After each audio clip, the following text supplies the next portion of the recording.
Welcome to ABP దేశం. ప్రస్తుతం నేను విశాఖ ఆర్కే బీచ్ వద్ద ఉన్నాను. సో ఇక్కడ పరిస్థితి ఎంత దారుణంగా ఉందంటే గత 2 రోజులుగా కురుస్తున్న భారీ వర్షాల కారణంగా విశాఖ నగరంలో ఉన్నటువంటి చెత్త అంతా కూడా నేరుగా సముద్రంలోకి వచ్చి కలిసిపోతుంది. నేను ప్రస్తుతం ఆర్కే బీచ్ కాళీమాత ఆలయం మనకి చూస్తున్నారు విజువల్స్ లో. కాళీమాత ఆలయం ఎదురుగా ఉన్నాను నేను.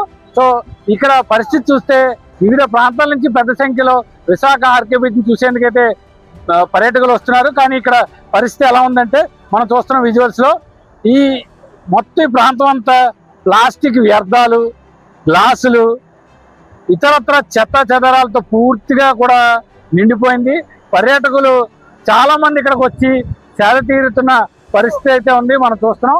కానీ ఇక్కడికి వచ్చి కొంచెంసేపు నిలబడడానికి కూడా పర్యాటకులంతా కూడా తీవ్ర ఇబ్బందులు పడుతున్నారు. ఎందుకంటే ఇంతటి చెత్త అంతా కూడా మురుగు నేరుగా సముద్రంలోకి కలిసిపోతున్న నేపథ్యంలో ఇక్కడ కూర్చునే పరిస్థితి లేదు.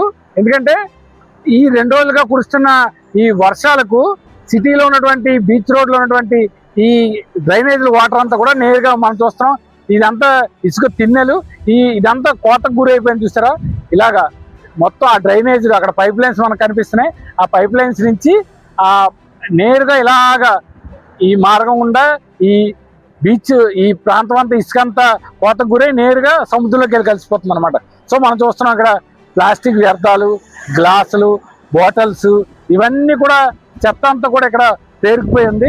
విశాఖ ఎవరైనా వచ్చే పర్యాటకులు ఈ పరిస్థితిని చూసి చాలా దారుణంగా ఉందని అయితే ముక్కును వేరేసుకునే పరిస్థితి ఉంది. అధికారులు ఎందుకంటే విశాఖకు ఎంతో మంది ప్రముఖులు పర్యాటకులు పెద్ద సంఖ్యలో వస్తారు కాబట్టి విశాఖ సాగర తీరం అంటే ఆర్కే బీచ్ చెప్తారు. సో ఆర్కే బీచ్ కాళీమాత ఆలయం వద్దే ఇంతటి దారుణ పరిస్థితి ఉంటే పర్యాటకులు ఎలా వస్తారు? సో ఇప్పటికైనా జీవీఎంసీ అధికారులు ఈ సమస్యపై దృష్టి సారించి తక్షణమే దీనికి పరిష్కారం చూపించాల్సిన అవసరం ఎంతైనా ఉంది.